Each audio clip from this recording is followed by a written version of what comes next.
তার এখানে দাগ, এখানে দাগ, এখানে দাগ, এখানে দাগ। মানে আমি রিপোর্ট করে বলতে যাচ্ছি না, বুঝে না। সে কোথায় সময় কাটায় আসছে আমি জানি না, তার ব্যক্তিগত ব্যাপার। আমার শুটিং থেকে তার এগুলো মেকআপ দিয়ে থাকছে সময় লাগে। চিত্রনায়িকা মাহিয়া মাহি এবং প্রযোজক জেনিফারের দ্বন্দ্ব এখন ব্যক্তিগত পর্যায়ে রূপ নিয়েছে। মাহিয়া মাহি সংবাদ সম্মেলনে জেনিফারকে ধুয়ে দেবার পর এবার মাহির ব্যক্তিগত জীবন সামনে আনলেন এই নারী প্রযোজক।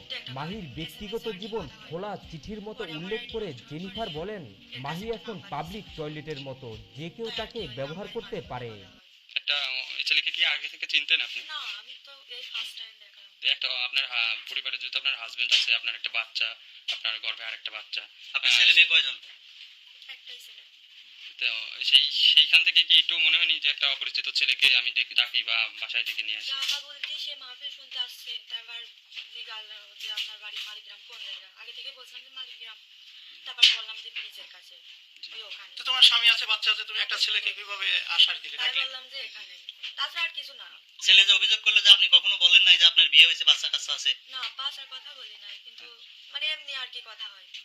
তা আপনি এই যে আপনার স্বামী আছে, সন্তান আছে, বাচ্চা কাচ্চা আছে, এগুলো গোপন রেখে এগুলোর সঙ্গে পরিচয় কথা বলেন কেন? এখানে দাগ। মানে এসব আমি বিষয়ে তেমন একটা কথা হয় না। রিপোর্ট করে বলতে যাচ্ছি না, বুঝে না।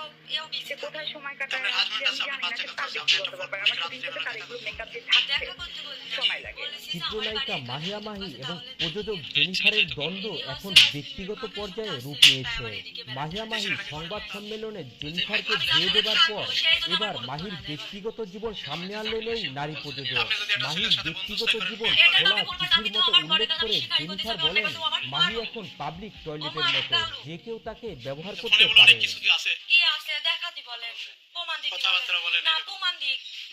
নাম্বার। এটুকু বলে তো এতদিন বানাই। এর আগে আমার নিজেই বলে কি, তোর ইচ্ছা না হলে তুই চলে যা, তোর ইচ্ছা না হলে, আমি যদি বাড়ির কোনো কাজকর্মের কথা বলি কিংবা মানুষজন যদি আইসর কাজের কথা বলে, আমি যদি বলি কয় তোর ইচ্ছা না হয় তুই চলে যা, তোর আব্বা এসে কাজ করে দিয়ে যায়। যে কোনো স্বামীকে বউ যদি পরকিয়া করে কেউ মেনে নেয়?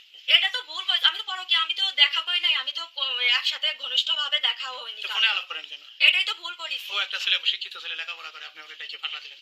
দেখ, আমি তো তার ফাঁসানে মনে করি, আমি তো বলেছি যে আমার বাড়ি যে এখানে এতটুকুই। তো এইটুকু যদি না বলতেন তাহলে কেউ বিপদে পড়তো। এটাই তো ভুল হয়েছে, এটা তো আমি স্বীকার করতেইছি। এখন এটা কোনো স্বামী মেনে নেয়? আপনি এরকম মাইনে তো করেন। নেয় না, কিন্তু ওইগুলো যেগুলো তার আছে ওগুলো খাওয়া উচিত এখানে না। দাগ, শত শত এখানে লোক দাগ, গ্রামের লোক। এখানে দাগ, এগুলোই তো এখানে জানাইলো। দাগ। মানে আমি তোমার ভাবি না, আমাদের বিয়ে করতে চাচ্ছি, আমাদের বিয়ে করার ইচ্ছা যাচ্ছি না, বুঝে তুমি না। ফার্স্টে বলে দিতাম। সে কোথায় সময় কাটায় আসছে আমি জানি না, তার ব্যক্তিগত ব্যাপার। আমার শুটিং থেকে তার মিথ্যা এগুলো কথা। মেকআপ দিয়ে আমার থাকছে আমার বাড়ির সময় বিষয়ে লাগে। আমি যদি কিছু বলি তো চিত্রনায়িকা ইচ্ছা না হয় মাহিয়া কিছু মাহি বলি। এবং তারপর আমি প্রযোজক রাগ করে আমার জেনিফারের বাসায় দ্বন্দ্ব এরা ভয় এখন করেছে কি আমি ব্যক্তিগত তার সাথে পর্যায়ে চলে রূপ গেছি, নিয়েছে।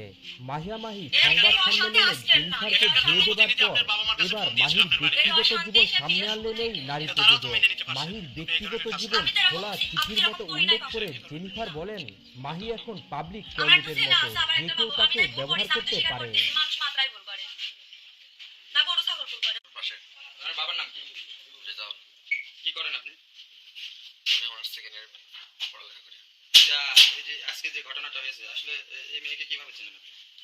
এর সাথে আমার এমনি মেসেঞ্জার আছে সেকেন্ড প্রথম থেকে, মানে 1 মাস আগে, 1 মাস ধরে মানে কথাবার্তা মাঝে মধ্যে একটু একটু মেসেজে বলতো। তার একটা আইডি নষ্ট হয়ে গেছে, তাই কিছুদিন আসছে সেকেন্ড, 4-5 দিন যাওয়ার মনে করেন এমনি ফোনে আসছে সেকেন্ড কন্ট্যাক্ট নাম্বার এমনি কথা বলতো। কন্ট্যাক্ট নাম্বার আপনার সাথে কথা বলতো? কি বলতো কথা? এমনিতে শুধু 1-1 মিনিট কথা বলতো। তো আজকে তো ওই যে এলাকাবাসী আপনাকে আপত্তিকর অবস্থায় যে মেয়ের সাথে পেয়েছে, আটক করেছে। এখানে আসছে সেকেন্ড মাহফিল শুনতে আসলাম, আমার বললো যে আসছে সেকেন্ড পাশে মানে একটা বাড়ি, বলে যে আমাদের তার বাড়ি। আমি এখানে তাই এখানে দাগ, রাস্তার পাশে এখানে দাগ, নামছি। এখানে দাগ, আর আছে আমার এখানে সাথে দাগ। আমার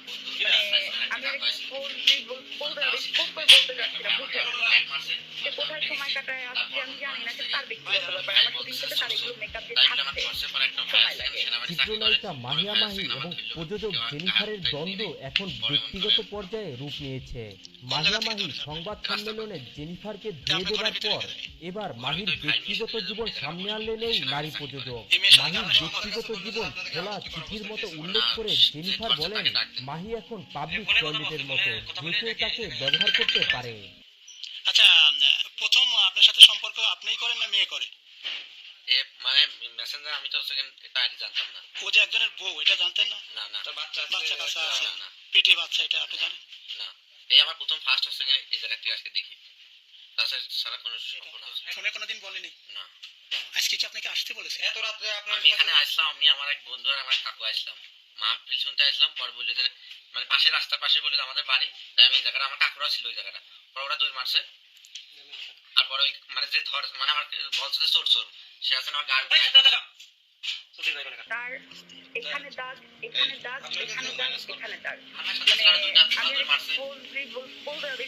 বলতে যাচ্ছিলাম, বুঝে না। সে কোথায় সময় কাটায় আসছে আমি জানি না, সে তার আমার কোনো ব্যক্তিগত ইলাই ব্যাপার। আমার থাকছে সেদিন থেকে তার এগুলো আমার মেকআপ সাথে দিয়ে তার সাথে থাকতে তোমার কাছে সেরকম সময় লাগে। ভালোবাসা সেরকম চিত্রনায়িকা মাহিয়া মাহি এবং প্রযোজক জেনিফারের দ্বন্দ্ব এখন ব্যক্তিগত পর্যায়ে রূপ নিয়েছে। মাহিয়া মাহি সংবাদ সম্মেলনে জেনিফারকে ধুয়ে দেবার পর এবার মাহির ব্যক্তিগত জীবন সামনে আনলেন নারী প্রযোজক। মাহির ব্যক্তিগত জীবন খোলা চিঠির মতো উল্লেখ করে জেনিফার বলেন, মাহি এখন পাবলিক টয়লেটের মতো, যে কেউ তাকে ব্যবহার করতে পারে। মাসুরা, কি হয়েছে আজকে ঘটনা? আমি দোকানে ভাত কিরাম খেতেছিলাম কয়টার দিকে? এই 9টার দিকে।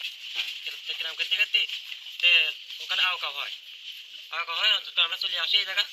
অনেক ফল দেখে কি ওরা, এই ছেলেটা আমার বাড়িতে আছে। আসার পরে এই জায়গা ফুকসি আছে, ঘরের ভিতর আছে। আসার পরে আমার বাড়ির কাছে একজন গরু, আমাদের গরু চুরি হয়েছিল। আবার দেখছে যে চোর নাকি, ওমন করতে মানে চোর, ওর কাছে চোর আছে। এখন ঘরের ভিতরে বাড়া দৌড়ে চলে গেছে। চলে যাওয়ার পরে আমরা তারপর কিছু সওয়াল পাল্টানো ছিল, তার দাবড় দিয়ে রাস্তা ভিত্তি করেছি। এখানে দাগ, এখানে এখন দাগ, এই মেয়েটার এখানে সাথে দাগ, এখানে দাগ। এক মাস সম্পর্ক। মানে আমি আর বলতে যাচ্ছিলাম, বুঝে না। সে কোথায় সময় কাটায় স্বীকার আসছে করবে আমি কি জানি না, সে তার ব্যক্তিগত কথা ব্যাপার। কি আমার তোমরা সেদিন দাবড় থেকে তার এগুলো পাইবে মেকআপ দিয়ে আপনাদের থাকতে স্থানীয় সময় লাগে। চিত্রনায়িকা মাহিয়া মাহি এবং প্রযোজক জেনিফারের দ্বন্দ্ব এখন ব্যক্তিগত পর্যায়ে রূপ নিয়েছে। মাহিয়া মাহি সংবাদ সম্মেলনে জেনিফারকে ধুয়ে দেবার পর এবার মাহির ব্যক্তিগত জীবন সামনে আনলেন এই নারী প্রযোজক। মাহির ব্যক্তিগত জীবন খোলা চিঠির মতো উল্লেখ করে জেনিফার বলেন, মাহি এখন পাবলিক টয়লেটের মতো, যে কেউ তাকে ব্যবহার করতে পারে। আমি তাই আমি আর অশান্তি করবো না।